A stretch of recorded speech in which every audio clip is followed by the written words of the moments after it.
Assalamualaikum warahmatullahi wabarakatuh. Perkenalkan, saya Lalan Ardiansyah dengan NPM 101204755. Di sini saya beserta teman-teman akan menjelaskan mengenai manajemen transportasi. Yang pertama akan dibahas oleh saya sendiri. Ada 3 hal yang menunjang sebuah bangsa menjadi besar dan makmur, yakni tanah yang subur, kerja keras, dan kelancaran transportasi orang dan barang dari satuan bagian negara ke bagian lain, atau dari satu daerah ke daerah lain. Tanah yang subur tidak akan banyak artinya jika tidak digarap, dimanfaatkan, dan dikelola secara tepat. Sumber daya alam yang memiliki suatu negara tidak akan berarti apa-apa bila tetap ada di tempatnya tanpa disentuh dengan manusia untuk memanfaatkannya. Pendayagunaan semua itu memerlukan kerja keras dengan mengerahkan sumber daya manusia agar sumber daya alam tersebut dapat dimanfaatkan dan dapat dinikmati oleh semua manusia. Semua kegiatan tersebut yaitu mengimpor bahan baku, memasarkan hasil produksi, menyediakan tenaga kerja, membutuhkan sistem transportasi yang baik. Sistem tersebut adalah sistem transportasi yang menjamin keamanan, keselamatan, kecepatan, dan yang terjangkau oleh daya beli masyarakat. Baik, untuk menunjang perkembangan ekonomi yang mantap, perlu dicapai keseimbangan antara penyediaan dan permintaan jasa transportasi. Jika penyediaan jasa transportasi lebih kecil daripada permintaannya, akan terjadi kemacetan arus barang yang dapat menimbulkan kegoncangan harga di pasaran. Peranan transportasi tidak hanya untuk melancarkan arus barang dan mobilitas manusia. Transportasi juga membantu tercapainya pengalokasian sumber-sumber ekonomi secara optimis. Transportasi bukanlah tujuan melainkan sarana untuk mencapai tujuan. Manusia dalam usahanya untuk mencapai tujuannya akan membutuhkan transportasi, sehingga perusahaan bisnis jasa yang bergerak di bidang transportasi akan mendapatkan keuntungan yang berlangsung secara terus-menerus dan jangka panjang. Namun, dalam pengelolaannya, bisnis transportasi harus mendapat penanganan serius agar tidak menimbulkan kerugian meningkat. Bisnis ini memerlukannya modal. Assalamualaikum warahmatullahi wabarakatuh. Perkenalkan, nama saya Mia Robiatul Jannah dengan nomor NPM 101204880 dari kelas F2 Manajemen. Nah, di bab 2 ini ada pembahasan. Kegiatan ekonomi masyarakat adalah segala sesuatu yang berkaitan dengan produksi, distribusi, dan pertukaran kekayaan atau segala sesuatu yang bisa diperoleh dan berguna. Manusia menggunakan sumber daya untuk memenuhi kebutuhannya akan pangan, papan, dan sandang. Selain itu, manusia dapat menggunakan untuk kenikmatan, kenyamanan, dan kesenangan. Nah, manusia tidak berhenti untuk menyerbu sumber daya alam di mana saja untuk membuat berbagai jenis barang yang diperlukannya, walaupun sumber alam tidak terdapat di semua tempat.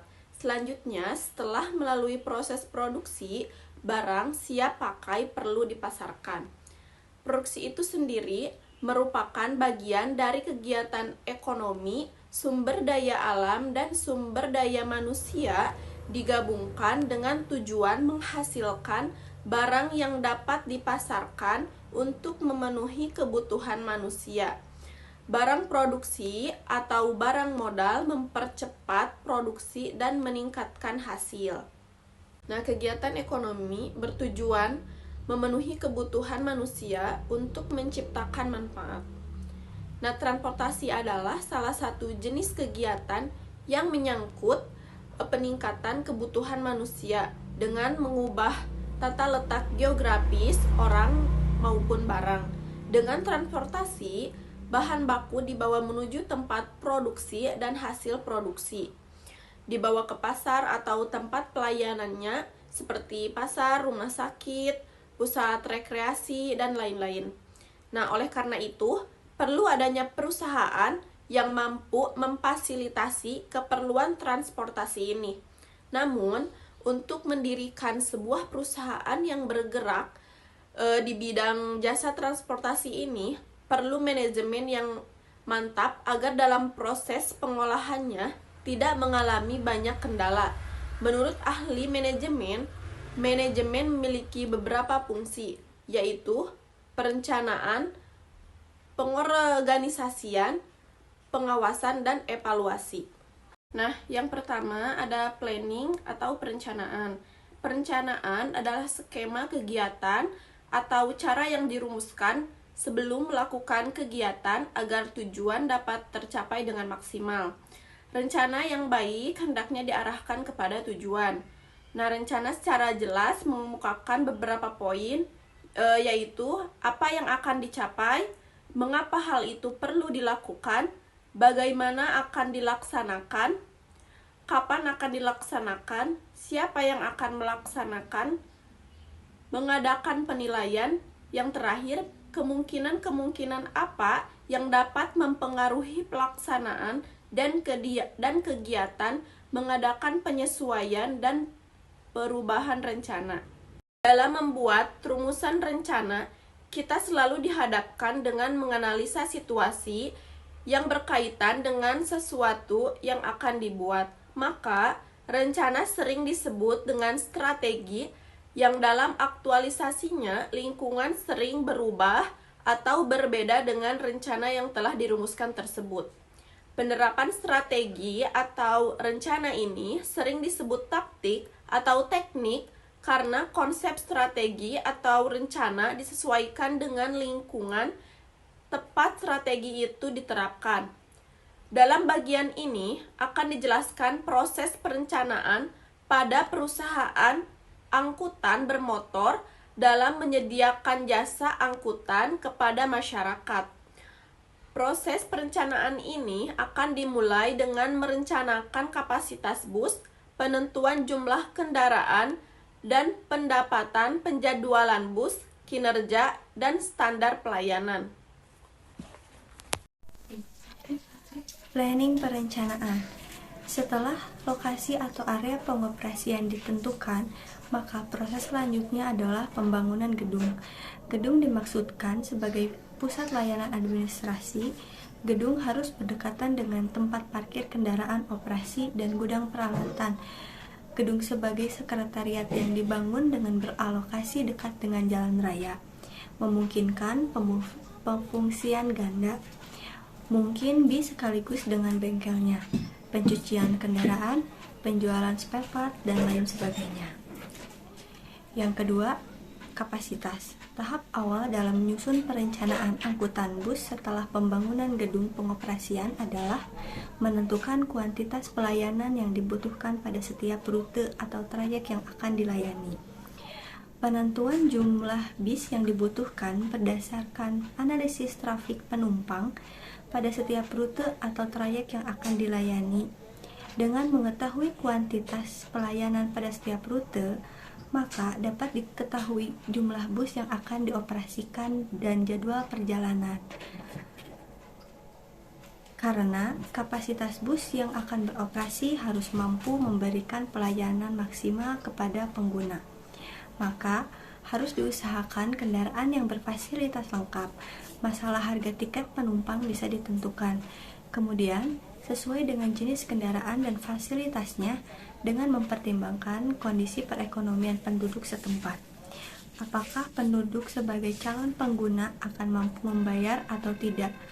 Dan apakah penumpang akan merasa tiketnya mahal atau tidak? Poin ketiga dari perencanaan adalah penentuan jumlah kendaraan dan waktu perjalanan. Jumlah kendaraan adalah jumlah bus yang akan dioperasikan dalam satu hari untuk satu rute atau trayek. Bus membutuhkan modal yang besar dan biaya terkait lainnya. Agar efisien, operator atau perusahaan harus berusaha memperkecil jumlah bus yang diperlukan untuk dioperasikan pada setiap pelayanan. Waktu perjalanan adalah waktu yang diperlukan oleh bus untuk melakukan perjalanan dari satu ujung permulaan rute ke ujung akhir. Waktu perjalanan merupakan fungsi panjang rute. Penjadwalan bus merupakan proses menyeluruh yang mencakup perencanaan operasi pelayanan bus dengan memperkecil jumlah bus yang diperlukan. Ada hubungan yang erat antara menentukan perjalanan apa yang perlu dioperasikan, yaitu pembuatan daftar perjalanan dan bagaimana perjalanan dilakukan. Waktu perjalanan dalam daftar perjalanan umpamanya bertepatan dengan jadwal perjalanan dan daftar perjalanan bus perusahaan transport yang lain. Poin keempat adalah koneksi dan sosialisasi. Koneksi adalah orang atau lembaga yang diharapkan dapat berpartisipasi dalam perusahaan jasa transportasi bus antar kota, antar provinsi yang akan didirikan. Sangat penting adanya sosialisasi dari perusahaan agar saat perusahaan beroperasi, masyarakat sudah mengetahui maksud dan tujuan kita membangun perusahaan jasa tersebut. Poin kelima dari perencanaan adalah perekrutan karyawan. Setelah segala sesuatu yang berhubungan dengan fasilitas sudah dianggap selesai, proses selanjutnya adalah mempersiapkan karyawan yang akan bekerja dalam perusahaan. Staf yang akan disiapkan oleh pihak perusahaan berupa manajer, direktur, staf administrasi, sekretaris, staf pemasaran, staf operasi, security, dan staf umum. Setelah menentukan perencanaan, tahap berikutnya adalah pengorganisasian. Di dalam organisasi, setiap anggota atau staf harus mengetahui peran dan peranan apa yang ia duduki di dalam kerjasama tersebut. Ia harus mawas diri sejauh mana kemampuan yang dimiliki, baik pengetahuan maupun keterampilan, dan di mana kedudukan yang diemban dalam organisasi. Pengorganisasian atau organizing adalah proses dalam manajemen yang berupa pengawasan dan penugasan. Hal ini disebabkan pembagian kerja secara vertikal maupun secara horizontal. Tetapi, semua itu tidak terlepas dari prosedur, proses, dan tujuan yang hendak dicapai dalam rangka kerjasama. Pembagian tugas dan pekerjaan merupakan dasar dari organisasi, sesuai dengan struktur yang telah ditetapkan, yang nantinya setiap staf memelihara hubungan baik antara fungsi-fungsi, faktor-faktor fisik, dan tenaga yang ada. Dalam organisasi, diperlukan hubungan kerja sesuai dengan pembagian kerja dengan segala tanggung jawab dan pertanggungjawaban. Kekuasaan dan tanggung jawab harus menyatu dalam diri setiap orang yang menduduki sebuah jabatan. Kekuasaan dan tanggung jawab ibarat dua sisi mata uang, karena kekuasaan tanpa tanggung jawab adalah sewenang-wenang, dan tanggung jawab tanpa kekuasaan tidak berarti sama sekali. Selanjutnya di sini saya akan menjelaskan tentang organizing atau pengorganisasian. Pembuatan struktur organisasi. Organisasi adalah pengelompokan manusia untuk bekerja sama dalam rangka mencapai tujuan, tanpa memandang ukuran dan bentuknya. Setiap komponen organisasi harus tunduk pada suatu pengendalian menyeluruh dan tanggung jawab pengambilan keputusan pada setiap tingkat manajemen. Seperti yang telah dijelaskan di atas bahwa struktur organisasi mempunyai tujuan bersama yang dilakukan oleh anggota kelompok. Besar kecilnya organisasi merupakan faktor yang penting untuk menentukan jumlah manajemen yang diperlukan. Ini akan berbeda-beda dari unit operasi tunggal yang dimanajemeni oleh pemiliknya dengan dibentuk oleh kelompok kecil yang setia. Organisasi sebagai kerangka saja tidaklah cukup untuk melingkupi arti organisasi. Oleh karena itu, organisasi juga diartikan sebagai proses yang akan menentukan aktivitas-aktivitas apa yang akan dilakukan guna pencapaian suatu tujuan dan rencana dengan membagi-bagi dan mengelompokkan staf-staf ke dalam satuan-satuan tugas, serta penentuan hubungan wewenang antara orang-orang yang dilakukan tugas dengan komunikasi yang jelas juga akan menghindari timpang tindih tugas antar staf. Mengingat hal tersebut, maka sangat penting untuk membuat struktur organisasi sebelum memulai segala aktivitas kelembagaan. Struktur organisasi yang dimaksud di sini mencakup hubungan antar staf dan lingkup manajemen pelayanan dalam organisasi yang bergerak di bidang jasa. Sebagai perusahaan yang bergerak di bidang jasa transportasi di berbagai lokasi atau wilayah sesuai dengan luasnya area jaringan rute yang dilayani, struktur organisasinya berdasarkan wilayah, yaitu mempunyai perwakilan di lokasi beroperasinya suatu perusahaan transportasi tersebut. Selanjutnya di sini ada pembuatan struktur organisasi. Struktur organisasi bisa berbentuk desentralisasi atau sentralisasi, serta organisasi garis lini atau organisasi lini dan staf. Organisasi perusahaan transportasi secara sederhana terdiri atas yang pertama ada direktur utama sebagai pimpinan perusahaan yang membawahi beberapa direktur. Yang kedua ada direktur pemasaran atau niaga, bertugas membina pelaksanaan tugas perencanaan produksi, pengembangan pasar, pelayanan penumpang dan barang, serta awak bus. Direktur pemasaran punya beberapa bagian, yaitu bagian penjualan, bagian tarif, bagian promosi, dan bagian pelayanan. Yang ketiga, di sini ada direktur operasi bertugas mengatur pelaksanaan tugas keselamatan perjalanan, pengaturan awak bus, perjalanan trayek, penjadwalan keberangkatan, pengendalian pergerakan bus, dan penyediaan bahan bakar. Direktur operasi membawahi beberapa bagian, yaitu bagian transportasi, bagian pemeliharaan, dan bagian terminal. Yang keempat, di sini ada direktur administrasi dan keuangan, di mana bertugas membina pelaksanaan tugas di bidang personalia, keuangan, dan bagian umum. Selanjutnya ada penempatan staf. Satu hal yang perlu diingat adalah bahwa struktur organisasi harus sesuai dengan tujuan perusahaan.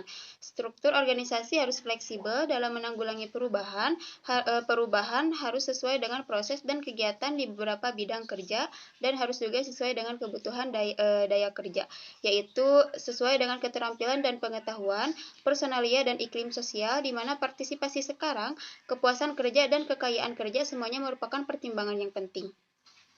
Struktur organisasi yang kaku, yang mungkin baik memberikan uraian kerja tertentu pada staf, malah bisa menghambat kegiatan perusahaan dan mengurangi inisiatif, motivasi, dan kreativitas karyawan. Dengan demikian, idealnya, suatu keseimbangan harus dicapai. Struktur organisasi harus ada penting keberadaannya, tapi tidak boleh kaku, dan harus bisa menyesuaikan dengan perubahan lingkungan sebaik-baiknya.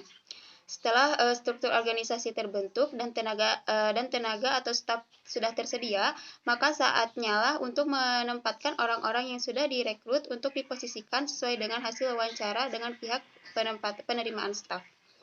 Penempatan staf sama pentingnya dengan struktur organisasi. Jika struktur organisasi adalah kerangka, maka orang yang mengisi struktur tersebut adalah nyawa atau roh dari struktur organisasi tersebut. Karena struktur bukanlah apa-apa tanpa orang yang bergerak sesuai dengan struktur yang ada. Selanjutnya ada controlling atau pengawasan.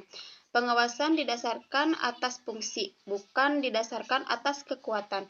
Mungkin suatu waktu pengawasan berhasil bila dilakukan dengan adanya kekuatan. Tetapi jika kekuatannya lemah, maka pengawasan tidaklah berarti. Jadi pengawasan tergantung pada sistemnya tertentu. Pengawasan merupakan kegiatan pokok dari manajemen agar segala pekerjaan dapat dilaksanakan sesuai dengan rencana dan ketentuan yang telah digariskan. Pengawasan harus dilakukan secara sistematis dan terus-menerus. Sesuatu masalah dapat dipecahkan dan pemecahannya tersebut akan menimbulkan masalah baru lagi. Demikian pula dengan pengawasan. Berbagai tindakan telah dilakukan tetapi tanpa dilakukan pengawasan lanjutan akan menimbulkan tendensi penyimpangan baru. Untuk memudahkan pengawasan mengenai kinerja perusahaan transportasi, maka harus ada pelaporan dari pihak manajemen kepada pihak pemilik modal atau dari sopir dan tenaga lapangan kepada manajer atau pimpinan yang lebih tinggi. Laporan-laporan yang disampaikan adalah mulai dari segala sesuatu yang berhubungan dengan aktivitas pelayanan sampai kepada manajemen, administrasi, keuangan, dan kinerja staf serta kendala-kendala yang dihadapi di lapangan. Assalamualaikum warahmatullahi wabarakatuh. Saya Rifan Fadilah akan menjelaskan tentang controlling atau pengawasan. Laporan-laporan dapat dilakukan setiap minggu, setiap bulan, atau setiap tahun. Namun, akan lebih baik jika laporan mengenai kondisi perusahaan, interaksi antar staf dilakukan setiap minggu. Sementara laporan mengenai administrasi, keuangan, dan kondisi lingkungan operasi, serta kenyamanan atau kendala-kendala dilakukan setiap bulan, khususnya untuk manajemen, program kerja, dan realisasinya, dan kinerja staf mulai dari pimpinan sampai staf terendah dilakukan setiap tahun.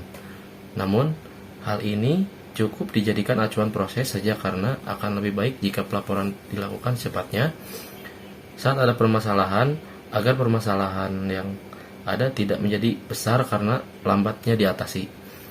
Pengawasan terhadap pekerja dapat berupa bagan-bagan, formulir-formulir, nota-nota, catatan-catatan, laporan-laporan, kunjungan, apakah semua itu sesuai atau tidak dengan norma, kaedah, ketentuan, ukuran, timbangan, atau kriteria sebagai tolak ukur.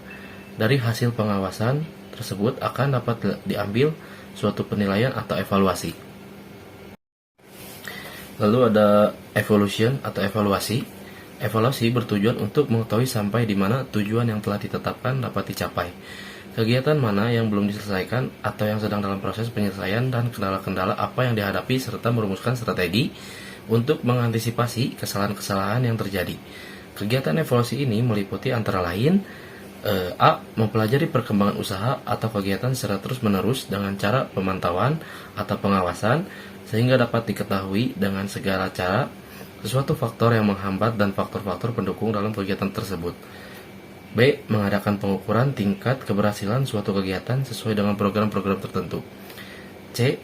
Mengadakan berbagai usaha untuk memecahkan hambatan-hambatan yang timbul demi kelancaran kegiatan dijalani.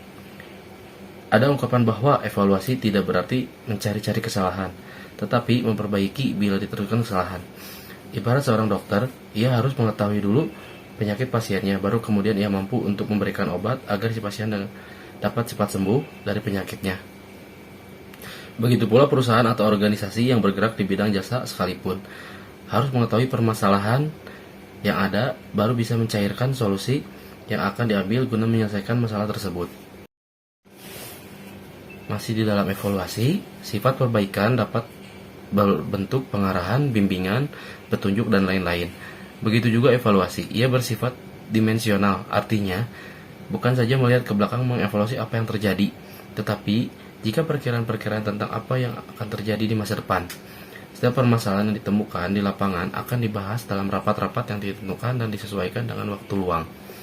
Rapat-rapat yang dimaksud adalah rapat harian, yaitu 1 kali dalam 1 minggu, rapat bulanan yaitu rapat diadakan 1 kali dalam 1 bulan, dan rapat tahunan yaitu rapat yang diadakan setiap sekali dalam setahun.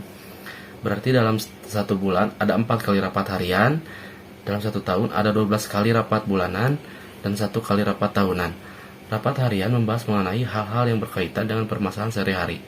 Rapat bulanan membahas tentang perjalanan organisasi selama 1 bulan dan hal-hal yang berkaitan dengan permasalahan yang dihadapi oleh organisasi secara menyeluruh, sementara rapat tahunan membahas tentang realisasi program kerja yang telah ditentukan, membahas tentang strategi-strategi yang akan diterapkan guna tercapainya tujuan organisasi, dan membuat program kerja yang baru yang disesuaikan dengan kondisi lingkungan yang sering berubah-ubah.